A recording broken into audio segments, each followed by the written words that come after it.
Welcome to the MPR, otherwise known as the Multi-Purpose Range. This range is utilized by all 5 clubs, and we expect our RSOs to be able to fulfill their safety responsibilities on a daily basis. As you enter the MPR, on your left you'll see a hand washing station. Within the MPR is an eye washing station, but one could wash up here as well.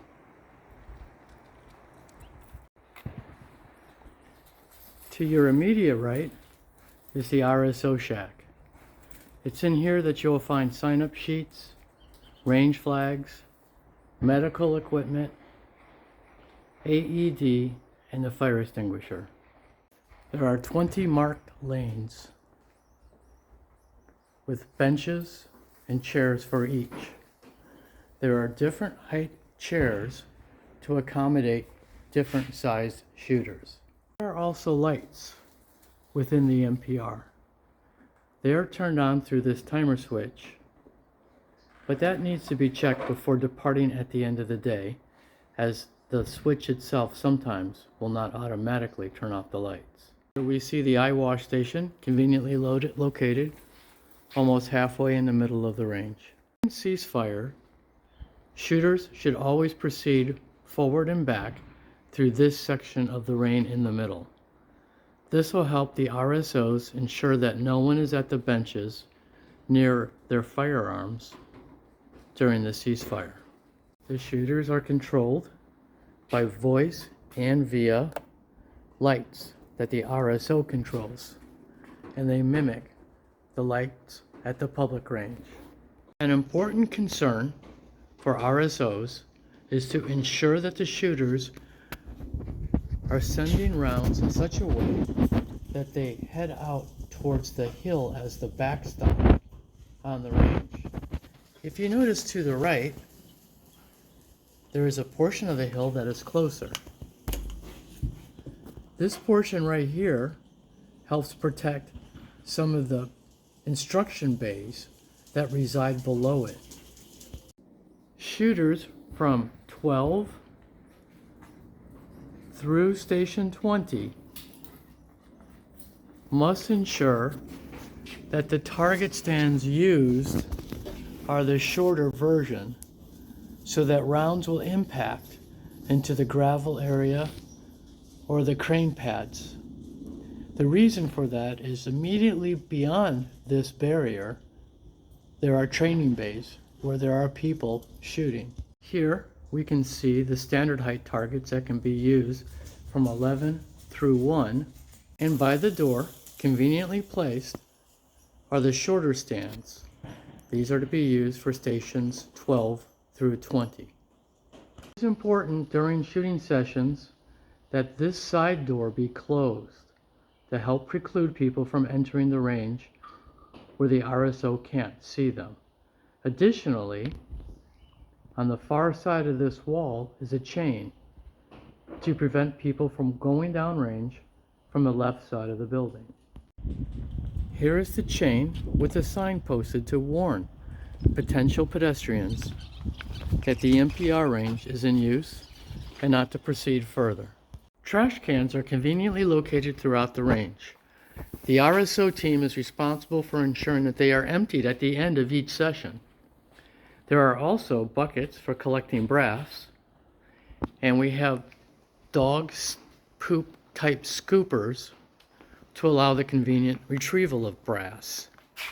Brooms and anything that creates air currents to direct brass are not allowed, as they will elevate lead and other toxic substance off the pavement and can create hazardous conditions for those using them.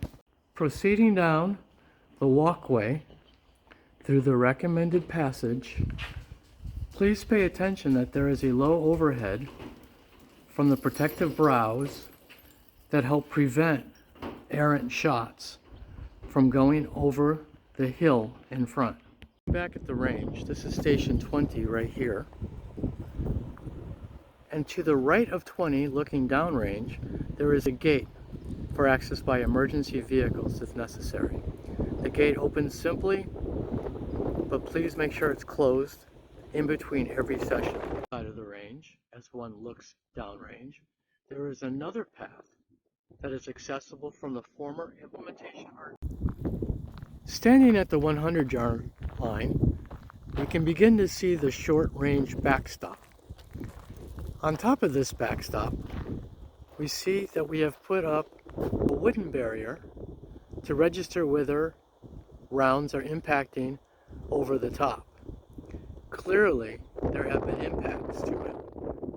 So very good care must be made by the RSOs with the shorter stands to ensure that rounds are not being aimed so high. Behind the crane pads, we can clearly see the training bays behind this ridge. They are to the right of the HESCO barriers, and rounds going over the crane pads creates consternation with the students. It is the RSO's responsibility to ensure that all rounds fall either into the backstop of the crane pad or hit where they will then eventually land into the hill back here as a backstop. RSOs will probably notice that there are pre-laid stands for various ranges. Some of these need to remain there at all times as it facilitates other clubs' programs.